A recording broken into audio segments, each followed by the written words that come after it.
Joko Tarub adalah seorang pemuda gagah yang memiliki kesaktian. Ia sering keluar masuk hutan untuk berburu maupun menimba ilmu. Ketika suatu hari di malam bulan purnama ia memasuki hutan, dari kejauhan ia mendengar sayup-sayup suara wanita yang sedang bercanda. Terdorong oleh rasa penasaran, Joko Tarub berjalan mencari arah menuju suara-suara itu.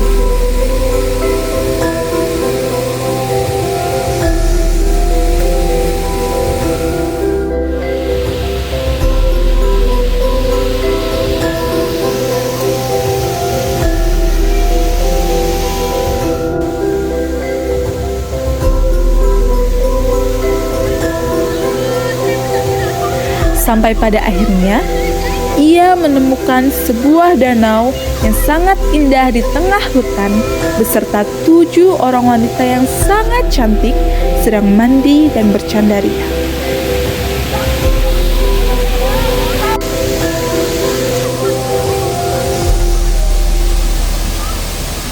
Dengan mengendap-endap, Joko Tarub berjalan mendekat. Kemudian, ia menemukan selendang wanita-wanita tersebut yang sedang tergeletak berserakan. Setelah memilih, ia mencuri salah satunya dan menyembunyikannya.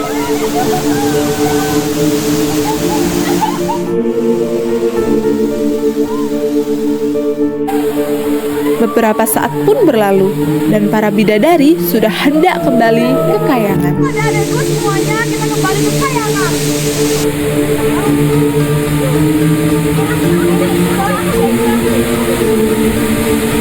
Loh, kakak, selendangku di mana?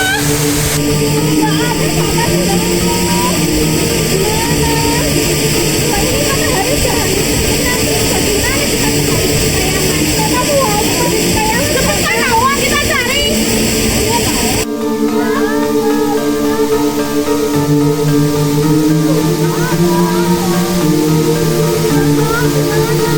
Gimana Nawang, ketemu atau tidak?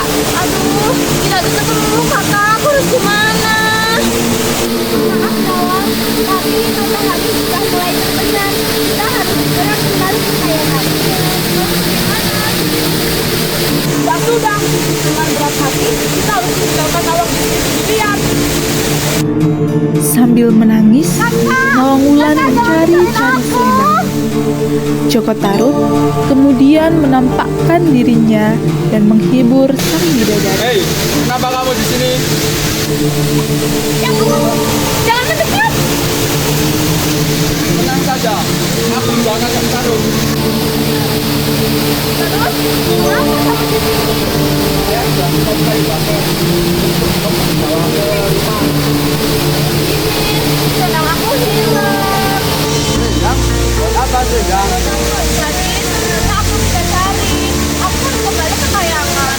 Tetapi selendang aku hilang. Oh, kalau mau, kamu bisa ikut ke rumah saya. Tenang saja, aku orang baik. Semoga aku aman. Ya.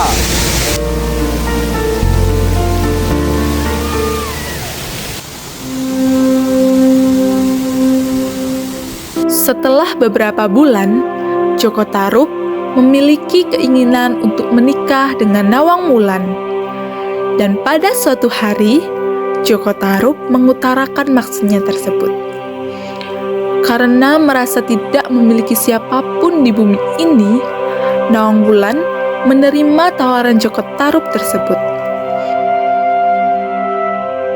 Lalu, mereka dikaruniai seorang anak bernama Nawangsih. Namun, setelah beberapa lama hidup berumah tangga, terusiklah rasa ingin tahu Joko Tarub. Karena setiap hari, ia dan keluarganya selalu makan nasi. Namun, lumbung selalu tidak pernah berkurang, seolah tak ada padi yang dipakai untuk mereka makan. Suatu hari, Nawang Wulan hendak pergi ke sungai. Jaka, kamu jangan pernah buka kendi itu ya. Kenapa? Intinya, turuti apa saja kata-kata aku. Sekarang aku mau kesini dulu ya, aku pamit.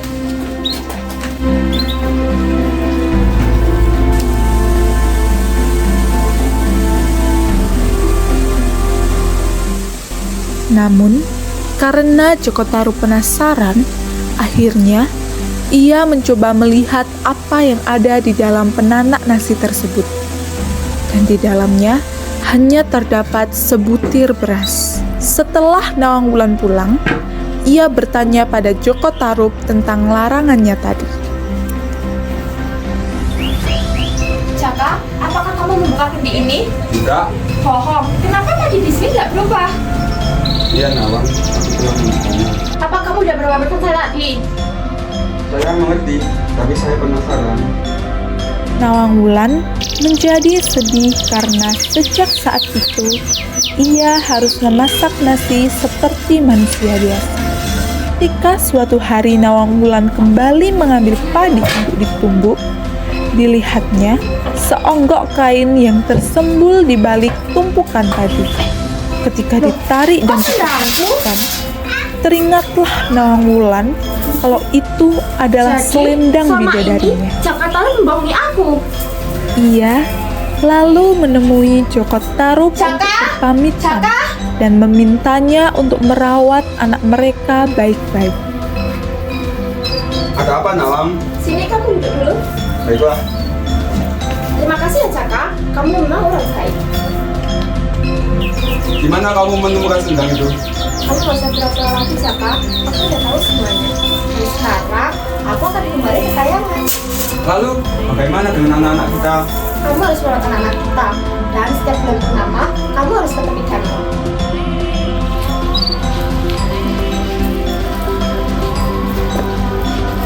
Selamat tinggal Nawang, aku selalu menunggumu di sini. Ia pun kemudian terbang ke langit menuju kayangan, meninggalkan Joko Tarub yang menangis dalam penyesalan.